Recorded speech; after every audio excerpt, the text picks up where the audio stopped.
Nous ne devons pas nous lancer à la recherche effrénée d'un conjoint, comme si tout dépendait de nos seuls efforts. Mais nous ne devons pas non plus rester passifs à attendre que notre conjoint nous tombe du ciel. En tant que chrétiens, une fois que nous avons décidé qu'il était temps de nous chercher un conjoint, nous devons commencer par prier. La première étape est de nous en remettre à la volonté de Dieu pour nos vies. Fais de l'Éternel tes délices, et il te donnera ce que ton cœur désire. Psaume 37, 4. Faire de l'Éternel nos délices signifie trouver notre plaisir en lui et lui faire confiance pour nous combler. Il mettra ses désirs en nous, ce qui implique, dans le cas de la recherche d'un conjoint, que nous désirerons trouver le type de personne qu'il veut pour nous et dont il sait qu'elle nous rendra heureux. Proverbe 3,6 nous dit « Reconnais-le dans toutes tes voies et il rendra tes sentiers droits ».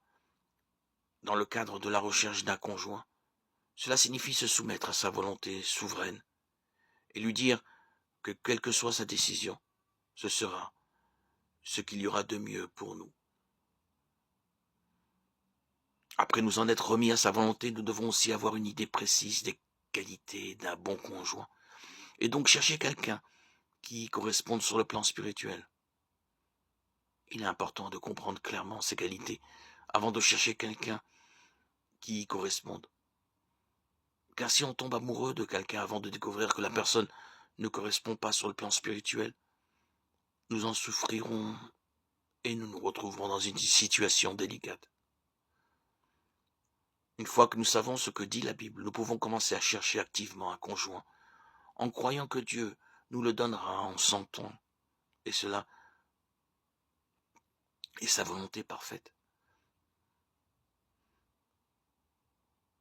Si nous prions, Dieu nous conduira vers la personne qu'il a prévue pour nous. Si nous attendons le moment qu'il a prévu, nous rencontrerons la personne qui correspond le mieux à notre arrière-plan, à notre personnalité et à nos attentes. Et tout cela selon sa volonté parfaite. Nous devons lui faire confiance pour nous donner ce dont nous avons besoin au moment où nous en avons besoin. Proverbe 3, 5. Même si son temps n'est pas le nôtre, Dieu appelle aussi certaines personnes à ne même pas se marier du tout. 1 Corinthiens 7. Mais dans ce cas, il le leur montre clairement en leur enlevant tout désir de se marier. Le temps de Dieu est parfait si nous gardons la foi et la patience. Il accomplira ses promesses envers nous. Hébreux 6, 12.